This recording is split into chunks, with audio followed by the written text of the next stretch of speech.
C'est la dernière de l'année, on n'est pas couché, part en vacances. 9e saison qui se termine demain soir après une année riche en polémiques. Une émission qui fait les belles heures de France 2 et qui reviendra à la rentrée avec un nouveau duo. Et Laurent Ruquier est avec nous ce matin. Bonjour Laurent. Bonjour. C'est un plaisir de vous accueillir sur Europe 1. Nous sommes voisins. Nous sommes voisins, ça vous rappelle quelques souvenirs d'ailleurs. Ça vous fait quoi de revenir ici ? Ça me rappelle les 15 ans très agréables que j'ai passés dans cette maison. Ça me rappelle que j'ai passé des bons moments. Ça me permet de revoir Julie, de vous revoir et puis de parler peut-être à quelques auditeurs d'Europe 1 qui sont restés. Effectivement, je vous confirme qu'il y en a pas mal qui sont restés. Ils commencent les vacheries, ça y est, c'est parti. Bon, on va parler d'On n'est pas couché, en tout cas depuis 2006 sur France 2. C'est la 9e saison d'On n'est pas couché. D'abord, j'ai pas très bien compris si c'est vous qui avez voulu vous séparer d'Aymeric Caron ou si c'est Aymeric Caron qui est parti. Ah non, c'est ni l'un ni l'autre. Non mais c'est vraiment, on en a discuté il y a plus d'un an, voilà, d'un commun accord, en se disant, c'est-à-dire que ça, en fait, c'est au moment où Natacha Polony nous a annoncé qu'elle partait. Là, évidemment, il y a une question qui se posait puisque c'était un binôme. Caron-Polony, ils avaient déjà fait 2 saisons ensemble à ce moment-là.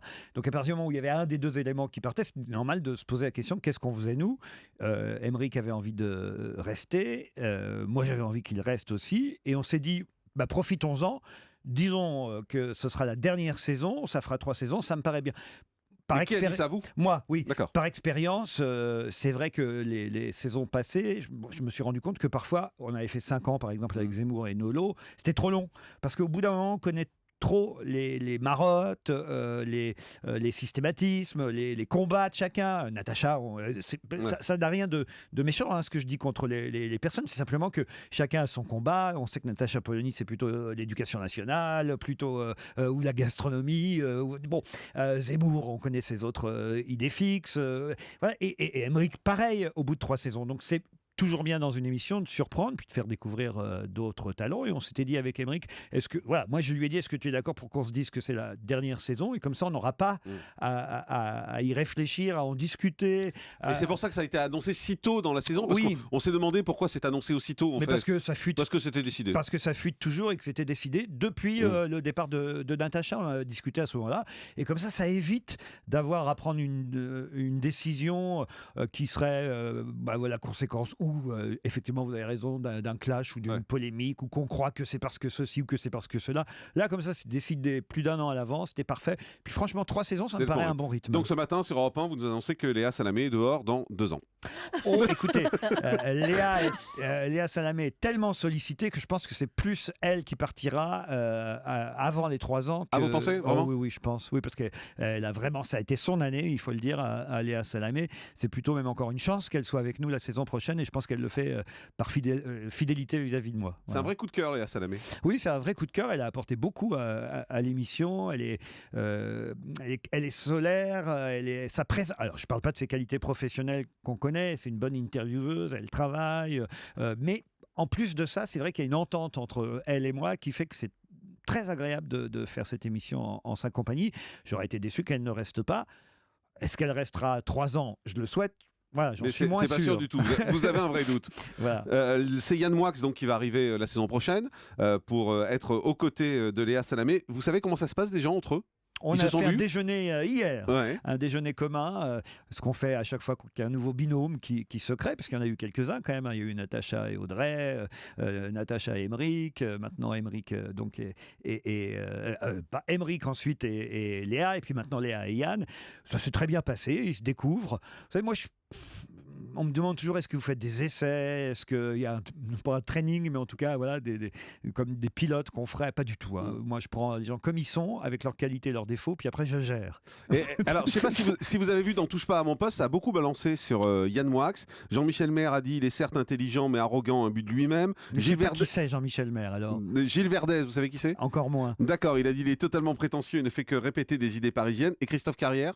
Vous savez qui c'est ? Je vois qui c'est, qui travaillait à l'Express, je crois qu'il était à Critique. Je ne sais plus s'il y a encore, mais en tout cas, il y a cinéma, c'est ça, à un moment donné. Il a dit, il rêve d'être Jean Lédernaylier, mais il n'a pas le quart du tiers de son talent. Ils font leur émission, qui est une émission de commentaires sur les autres émissions de télé. Ils font leur métier. Je n'ai pas commencé à commenter les commentaires des autres. Alors, je vous pose la question autrement, quelles sont les qualités de Yann Moix ? Pourquoi vous l'avez choisi ? D'abord, c'est un grand écrivain. Ensuite, c'est quelqu'un de brillant, très cultivé. D'ailleurs, il suffit de lire ses papiers. Alors après, on est d'accord, pas d'accord, mais je suis jamais pris de gens lisses dans l'émission. Je prends des gens, en tout cas, qui ont un passé, un CV, et c'est le cas de Yann Moix. Et en plus, qui effectivement sait débattre. Je l'ai vu d'ailleurs depuis, ce qu'il ne faisait pas encore à la télévision, mais sur iTélé. Sur iTélé, moi aussi. Mais la décision était pareil. La décision que ce soit Yann Moix, elle est prise depuis de toute façon très longtemps. Et en fait, le voir ensuite sur iTélé dans un débat régulier n'a fait que confirmer notre choix. Mais moi, je l'ai vu quelques fois. Il est très dur quand même. Ah ben oui, mais il s'est arrondi. Alors justement, je suis pas sûr que j'aurais engagé Yann Moix sans la présence de Léa Salamé. Je trouve que c'est le binôme qui est intéressant, justement. Elle va l'adoucir un peu. Oui, et puis aussi Yann, avec qui j'ai travaillé ici sur Europe 1 pendant des années, et dans On va se gêner, et qui m'a suivi ensuite sur l'autre station. Vous avez vu, je ne la cite pas. On n'a pas dit que c'était RTL, il n'y a pas de souci. Qui m'a suivi sur on n'aura pas de problème. L'autre station. Je le connais très très bien. Il est différent ces dernières années qu'il a été au début. Vous savez, tous, on est passé par là. Et les gens que vous avez cités, dont je n'ai pas forcément retenu le nom, aussi, leur truc, c'est de se faire un nom. Au début, pour se faire un nom, on balance sur tout le monde. Et on essaie d'être le plus méchant possible. Ça c'est une règle. Et Yann Moix l'a fait, je l'ai fait, Guy Carlier l'a fait, et puis avec les années, on s'arrondit. Et c'est le cas d'Yann ces dernières années, mais maintenant, évidemment, je ne l'ai pas engagé pour que ce soit un robinet d'eau tiède. Ouais, mais ce que je voulais dire, c'est que vous n'avez pas peur que ça fasse peur à beaucoup d'invités, finalement, un garçon comme Yann Moix?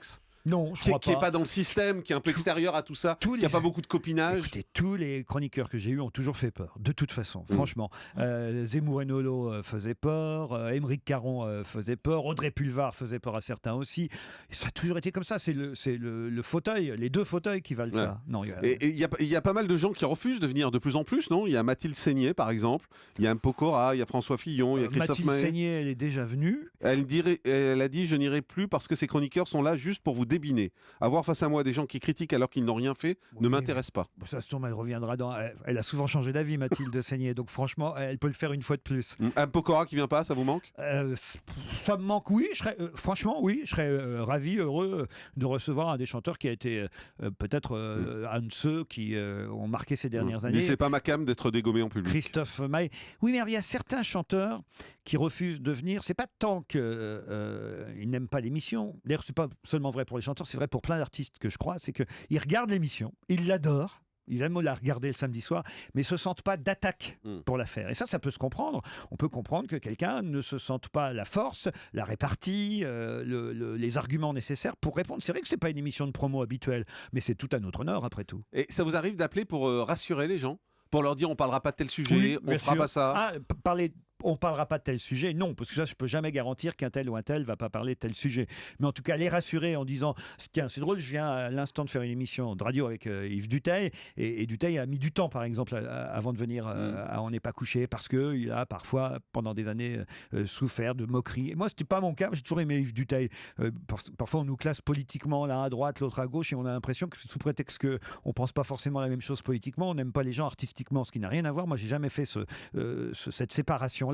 Moi, j'ai toujours aimé beaucoup Yves Duteil. J'ai toujours trouvé que c'était un grand poète, compositeur, qu'il avait fait des grands classiques. Quand il est venu au bout de quelques années, il avait un peu peur. Et je lui avais dit, je me souviens, Natacha Polony d'ailleurs pourrait en témoigner, qui est toujours ici à Europe. C'était à l'époque encore Natacha. Je lui ai dit, mais franchement, Yves, vous n'avez absolument rien à craindre. On vous respecte, on aime vos chansons. Natacha Polony, elle défend la langue française, elle aime toutes vos chansons. Vous allez passer. D'ailleurs, je vais vous dire, les artistes, en règle générale, dans On n'est pas couché, c'est pour ça qu'il a tort, d'ailleurs, Mpokora ou je ne sais qui d'autre, de ne pas venir, parce que les artistes, à 98%, ils repartent de cette émission très contents. Ça se passe moins bien parfois pour les politiques, peut-être pour certains auteurs d'essais quand ça prête à des débats, mais les artistes, je vous mets au défi d'en trouver qui sont repartis pas contents de cette émission. Donc ils ont tort, ceux qui n'ont pas envie de venir, en tout cas quand c'est des artistes en général. Ils ne se sentent pas armés, voilà, c'est juste ça. Mais il y a des tas de gens qui ne se sentent pas armés pour faire certaines émissions qui sont un peu plus difficiles, parce qu'il faut parler, parce qu'il faut avancer des phrases, parce que Francis... Puis vous savez aussi, parfois on déforme les propos. Francis Cabrel, il y a eu à un moment donné, il y a eu un tweet ou je ne sais quoi, ou un blog qui disait Francis Cabrel refuse d'aller... On lui pose la question et il dit oui, non, je me sens pas... je me sent pas d'y aller. Oui, je me sens pas d'y aller, mais c'est pas pour autant... je croise de temps en temps Gad Elmaleh aussi, qui vient... il est peut-être venu au tout début, mais je suis même pas sûr qu'il est jamais venu. Mais le gars me dit, mais j'adore regarder l'émission, mais je me sens pas d'y aller. C'est deux choses différentes. Et puis écoutez, on est encore là pour au moins une saison. Vous avez signé jusqu'à quand? Les artistes ont parfois changé d'avis. Et franchement, je vais vous dire, on ne manque pas d'invités. Vous avez signé jusqu'à quand d'ailleurs? avec France 2? Ah bah encore une année en tout cas. Encore une année. Ouais. Et vous savez déjà ce que vous allez faire après ou pas? Vous avez envie de continuer, de prolonger encore? Écoutez, je vais vous raconter un truc rigolo, c'est que je disais, je vais m'arrêter au bout de 10 saisons. Je trouvais que c'était pas mal le chiffre 10, mais j'étais persuadé que j'en avais fait que 8. Et j'ai appris il y a quelques jours que c'était la 9e. C'est la 9e, saison. oui, c'est ça. Je m'étais pas rendu compte que j'avais fait 9 saisons. Donc ça veut dire dans un an, je sais plus. Il y a une lassitude ou pas? Non, je suis très heureux parce que on continue. Justement, le fait, vous avez raison, il y a certains invités qui veulent pas venir ou qui font pas d'ailleurs ni celle-là ni d'autres des émissions. Il y a des invités. Catherine Deneuve, on la voit pas partout par exemple non plus. Je suis pas sûr que vous l'ayez beaucoup reçu non plus. C'est clair. Donc voilà, donc il y a des artistes qui viennent pas, ils viendront peut-être jamais, mais ça nous permet justement de nous creuser la tête. Et moi, mon plus grand plaisir à continuer à faire cette émission, c'est de recevoir des gens que vous n'avez pas encore reçus. Que je n'ai pas reçu ou même qu'on découvre et qu'on aide à faire découvrir. Catherine Deneuve, j'aiderais pas à la faire découvrir. Mais en revanche, je sais pas, recevoir Pierre Lapointe, l'artiste québécois qu'on a reçu il y a une quinzaine de jours ou 3 semaines, c'est formidable. D'un seul coup, c'est une exposition formidable pour des artistes qui sont plutôt méconnus du grand public. Moi, c'est ce que j'aime continuer à faire. C'est peut-être la raison essentielle pour laquelle je continue. Laurent Ruquier, est-ce qu'une quotidienne en télé, ça vous manque? Pas du tout. Pas du alors, tout. Vraiment, mais alors pas du tout. J'ai tellement souffert pendant l'émission pour tous que non, mais vraiment pas du tout. Pourquoi vous avez souffert? Souffert parce que peut-être j'ai passé l'âge, peut-être que c'est plus le rythme. Je dis bien peut-être parce que comme Mathilde Seigné, je peux changer d'avis moi aussi. Mais c'est la pression des audiences au quotidien qui était plus compliquée à vivre? Oui, c'est la pression. La pression, le fait qu'il faut se réadapter au mode actuel des réseaux sociaux. Nous, on est arrivé à la télévision. Vous aussi, d'ailleurs, Jean-Marc, il n'y avait pas tout ça. Il n'y avait pas tous ces commentaires à longueur de journée. Les commentaires, c'est pas très grave. C'est ceux qui les prennent au sérieux qui sont graves.